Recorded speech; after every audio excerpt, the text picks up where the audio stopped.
Hello there, we're continuing today with our videos on ascendants. Today we're going to do Virgo Ascendant. As you know, I do sidereal zodiac, which is 23 to 24 degrees behind the tropical western. Download Cosmic Insight app for free to play along. Okay, so Virgo Ascendant. Virgo is the original sixth house of the natural zodiac. It's a house that it's all about service, overcoming enemies, challenges, diseases, debts, competition, sport, competition, that kind of thing. It's our enemies, it's obstacles, basically, a house of obstacles, house of work, daily chores and routines, getting up in the morning, getting washed, dressed, ta-da, ta-da, ta-da. House of exercise, house of, basically those kind of things. It's ruled by Mercury, who also rules Gemini. And as such, it's a very, very practical sign. It's a house of intelligence as well, because Mercury is intelligence, intellect, and this is the more serious side of Mercury. So it's more practical, it's more precise, it's more disciplined, it's more likes to have things neat. When people can be slightly OCD, this can be that sign, depending on Mercury placement. Would like to compartmentalize everything. These are the people who are really great at having a list and just ticking things. They just want order. They want things to be clean, neat. They're great at daily routines. They're very realistic. They're very witty. They got that timing, that comedic timing. That's it, to deliver things. And they are sort of like, it's a very mind-oriented sign, this one. And because it's also the sixth house of the zodiac, they're very health conscious. They're very much about helping others. Service is very important to them. What happens with the Virgo Ascendant is that Mercury rules their first house and their 10th house of career. So their career defines them.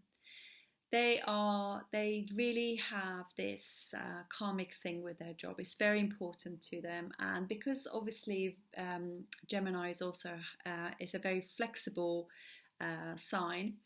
They can be multi-talented, multifaceted. They could be very good at doing things with their hands as well. They could be very practical. They could be business people.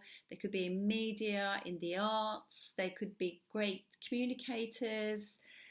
They just literally can be teachers, anything. They could even have two jobs as well. So they could do a job and be freelancers as well.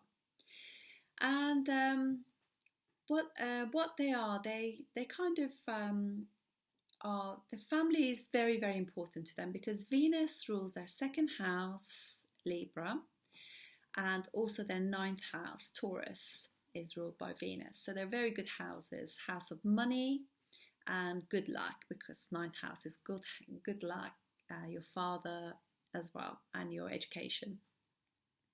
So they could have a very nice relationship with their family, eat good food. They're obviously, because they could inherit money through their father, legacy through that, as well, lineage. And they could have a father who's quite religious as well, and fixed in their religious ideas too, because obviously ninth house of Taurus, house of father, is a fixed sign. Then third and eighth house are ruled by Mars. Now Mars is not a good planet for these people, so generally speaking they could have issues either with siblings, younger siblings, or with colleagues, or even with neighbours. And they could have harsh speech as a result as well, because Mars only in Scorpio, their third house.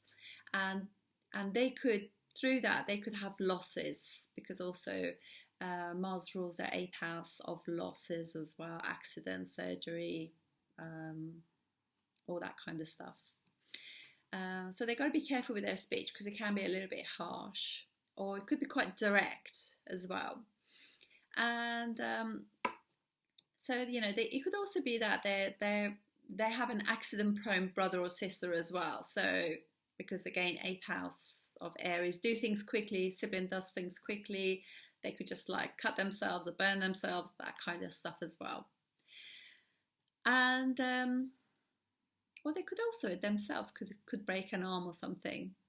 So there's so many different ways of reading these things. 4th house and 7th house are ruled by Jupiter. Jupiter and Mercury are not really harmonious, so they could a little bit be that their 4th house in Sagittarius could, you know, obviously Jupiter is a planet of happiness and wisdom, so they could have a wise, happy mum, but she could also be quite preaching in her nature. She could also be there all about the truth and speak her truth all the time. But generally speaking, she'll have a good heart. She'll be very much like bringing everybody into their home, and they could have a big house as well, because obviously Jupiter expands things. A big happy home.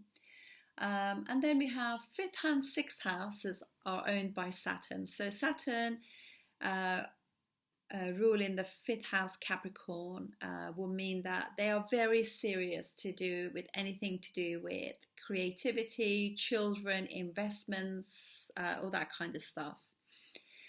Because obviously Capricorn is quite a serious house, and it just means that they put a lot of commitment into their children. They also will probably have children later in life, and because Saturn also rules the 6th house, it could, they could mean different things as well. They could have losses through children, so they could push their children's education so much that they will actually incur some debts through it.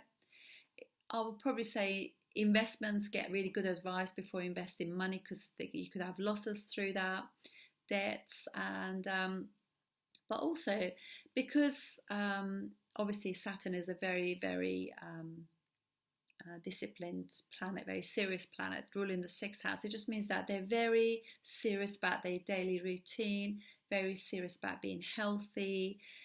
But also it could also mean that they could have digestive issues, because one of the main issues with Virgo generally is that they're just not very good at not just digesting food, but digesting life, because it's all about like doing, because they're so serious about things. So it's just like, it'll do them good to actually just relax, you know, because it's not a very relaxed sign, because they always want to be practical and doing things. Their 7th house of relationship, obviously also ruled by Jupiter. It just means that they will have lessons to learn about that, because as much as they are very focused and practical, they put a lot of intelligence into everything, they are actually attract people who are Piscean in nature. So whereas they are neat and ordered and everything, their partner can go in the kitchen and they know, you know, exactly where they've been, because the drawers will be half open, cupboard doors are open, towels couldn't be on the floor, you know. So they attract these people who actually lived a life and they're just happy from within. And the Virgo person is constantly trying to sort of like put everything in order. So it's actually quite nice, because they learn a little bit about letting go and just living. It doesn't matter. Everything doesn't need to be neat and ticked off the list. We spoke about the 8th house, obviously ruled by Mars. So it's just to be careful, not to drive too fast and all that kind of stuff. And then we got 11. We spoke about the 9th house, obviously ruled by Venus. 10th house ruled by Mercury, Gemini. And then we got 11th house. So these people are, 11th house is like big social networks and people that you know. So they could also know a lot of people. But because the nature of the moon is very sort of like changeable, waxing one minute, waning the next, friends can come and go a little bit. And it also means that they're more of a social butterfly than have real intimate relationship with their friends. and they could have they could know a lot of very influential people, very famous people as well, but the connections are very on the surface. And then 12th house is Leo, ruled by the sun.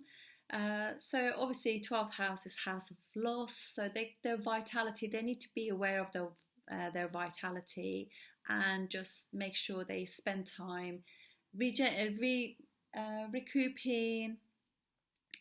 relaxing, meditation, yoga, in order to get their vitality back up again. That's it. That's from me, Virgo Ascendant. I shall see you on the next video. Thank you.